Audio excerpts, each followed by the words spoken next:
You know, before God began the project of man, God had created many beings. The angels are older than us. They lived with God in the spirit realm even before God began the project of the visible realm.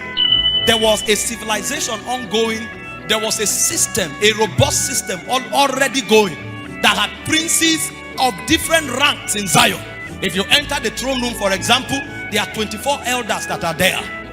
There are other angels that are called strong angels. In fact, when Paul was categorizing them in Colossians chapter 1 from verse 16, he said you have thrones, you have dominions, you have principalities, you have powers. These are princes in the angelic order.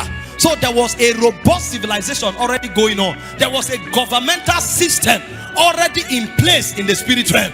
But a point came when one of the princes rebelled against God. God decided to start another project. That was when the visible project became necessary, and God created another being.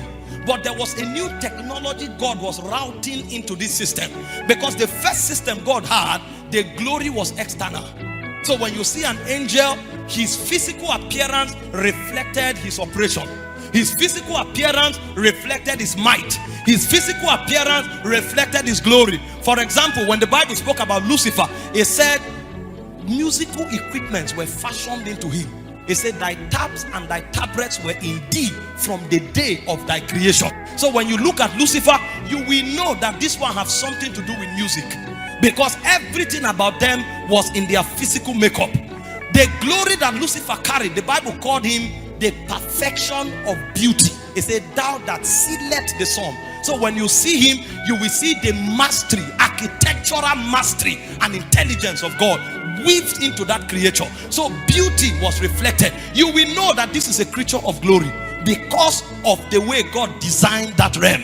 When Isaiah was carried to the throne room in Isaiah chapter 6, he said, in the year that King Uzziah died, I saw the Lord. And he started seeing other creatures that the Bible called the seraphims. You look at them, they had 6 wings. He said with 2 wings they covered their faces, with 2 wings they covered their feet, and with 2 wings they flew. And he said all their bodies were littered with eyes. So you will know that these are creatures of intelligence. And because they move to and fro in the midst of the coals of fire, you can tell that these are holy ones.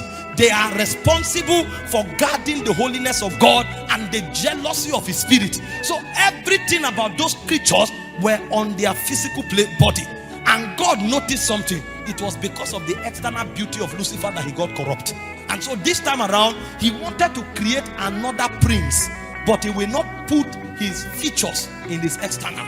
That's why he said we have this glory in earthen vessel. So what he did was to masquerade what he was creating. And so when you look at the man, you will not know the propensity of the man, because you will undermine him based on his physical feature. God had installed things inside the man. It therefore becomes the duty of the man to pull out what God has put on his inside. And so when the man wants to reflect glory, he doesn't look outside, he travels inward. And in fact, the way God installed it was that he didn't just put a gift there, he didn't just put a glory there. God decided that himself will hide inside the man. So he said Christ in you is the hope of glory. So everything God is and everything God has is locked inside the man. And so anything the man is looking for is already on his inside. God dwells there.